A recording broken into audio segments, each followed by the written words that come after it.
with thank you po. Sobrang thank you po, Lord. Sa blessings po na na-receive namin ngayon at patuloy pa po namin ma-receive. Ano po? And most of all po, to the amazing organizations and committees po behind this. MCPI and BSP, Bangko Sentral ng Pilipinas, City Philippines, for making us small entrepreneurs rewarded, seen, and talagang masabi po namin na may pinupuntahan po yung aming mga pinaghirapan mula po nung una pa. So thank you so much po talaga. So standing here now po made me realize na sino mag-aakala na we are accidentally became a business owner just because we lost our job. So I started. Ang husband ko po noon that time, he lose his job because it closed. At ako naman po ay manganganak na po to my second child. So, I have no choice but to stop, and then what we did is we opened a food delivery business in Manila. And our way to make it is to give flyers that time. So, flyers pa po siya. No? So, we have to have name. We have to make a name for our flyers. And then, that was year 2015. I was watching a morning show. It was a feng shui segment. Year 2015, Far Monkey, ang swerteng negosyo daw po ay lamig apoy. O di sige, Lapoy ang pangalan natin. Very easy. Lapoy, lamig apoy. Para nga daw po swerte. So tignan nga ho natin kung sa swertihin nga po. Ano po? So, the business went well naman po sa Manila. We deliver food. The doctors, we are delivering love the food that we deliver because it was Mexican food and Italian food. So it was quite different for the deliveries that they're having before. And it happens po na kahit na naging maganda yung flow ng business namin sa Manila, may blessing po na dumating.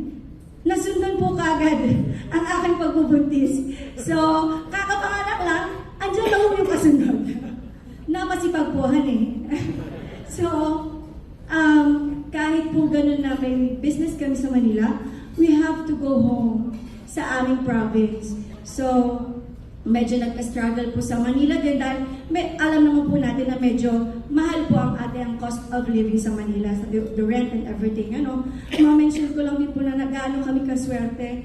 The landlady na nire-rent po namin, ayaw po nila kaming pauwiin noon because I was pregnant nga. Sabi niya, manganak ka na muna at patapusin mo yung nag-aaral mong elementary, I will have the rent free. That was 5 months of free. 75,000 rent. Sinong gagawa noon?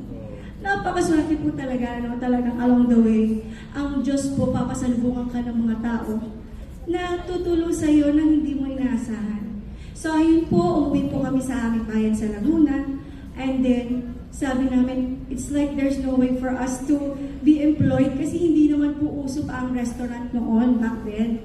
That's 2018. So sabi namin, sige, since naging maganda naman yung tanggap sa food natin, why not we build a restaurant kahit may doubt tayo kung mag-work po ba.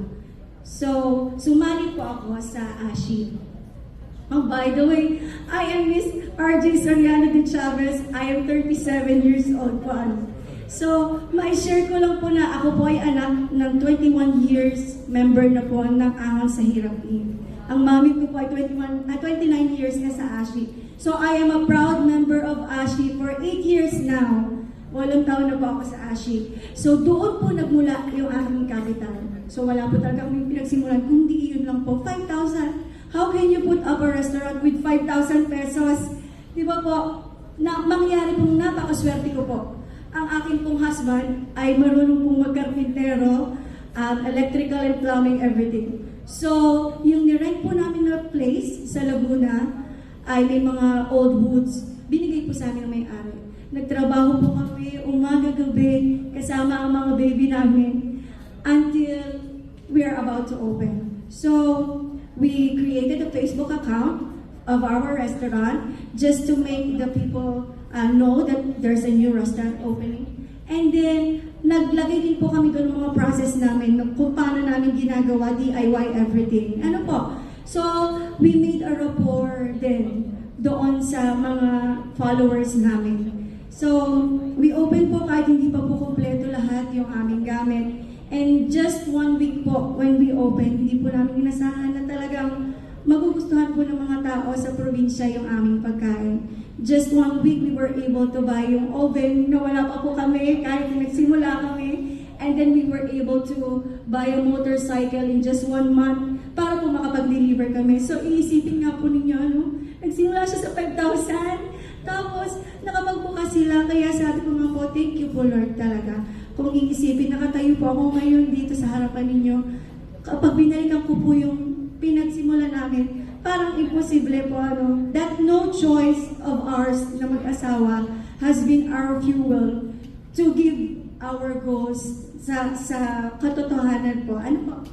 So, kagaya naman po ng lahat ng negosyo, syempre may struggle po. Ano? Napakadami po namin pinagdaanan.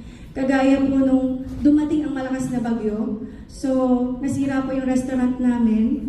And then, mangyari lang pong napakaswerte din agad as she offers an emergency loan. So, agad din po na na-overcome namin at nagawa rin po namin yung kinakailangan. As well, pandemic came, so it hits hard for the restaurant business. Pero through digitalization po, yung Facebook, talagang nagawan din po namin ang paraan kung paano kami makakapag-deliver and continuously hindi po mawawalan ng trabaho yung aming mga tauhan. Ano po? So yung mga pagsubok po, mga kamalasan na dumating, talagang meron din pong maraming swerte na dumating po sa amin. From 5,000 na starting loan to ASHI, na-reach ko na po yung malaking loan at nagsimula rin po kami makatayo ng another branch. So now po we are having 3 restaurants and in a beach resort in Quezon. So yes po, napakaswerte po na 3 na po yung aming restaurant. And then para ibalik din po yung mga blessings na nakukuha namin, nagiging panata po namin yung magbigay ng food packs every mayuhan sa mga bata. Kami po ay nag-donate po ng mga food sa mga bata.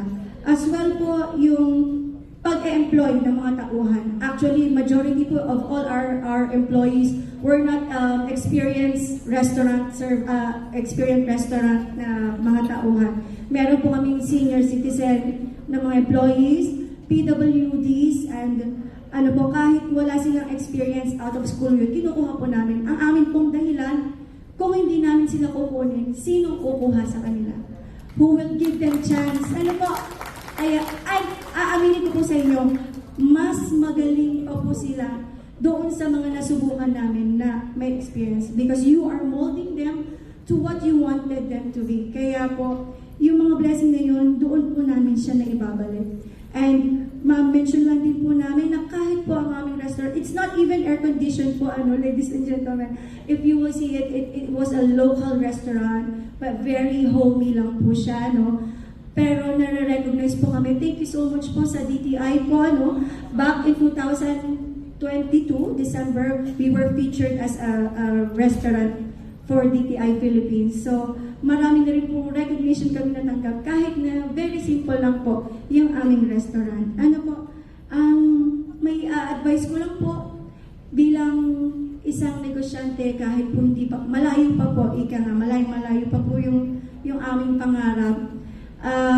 Yung support system niyo po lagi ay huwag niyo pong iiwanan, lalo-lalo na po ang aking example for my husband po. Thank you so much sa pagiging kalahati ko. Lagi ko nga pong sinasabi, ako'y kalahati at siya'y kalahati. Kami po ay isa.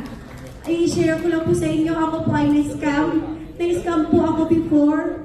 And that 40,000, I know hindi sobrang laki, pero para sa akin po, bilang nagsimula sa walang-wala, talagang grabe po ang iyak ko po. Grabe po talaga.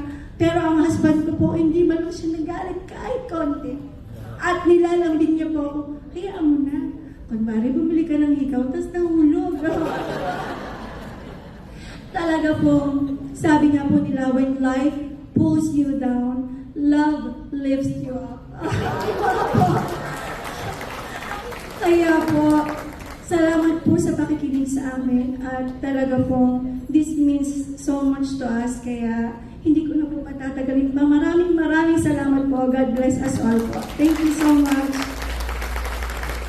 Thank you very much, RJ. You serve as an inspiration.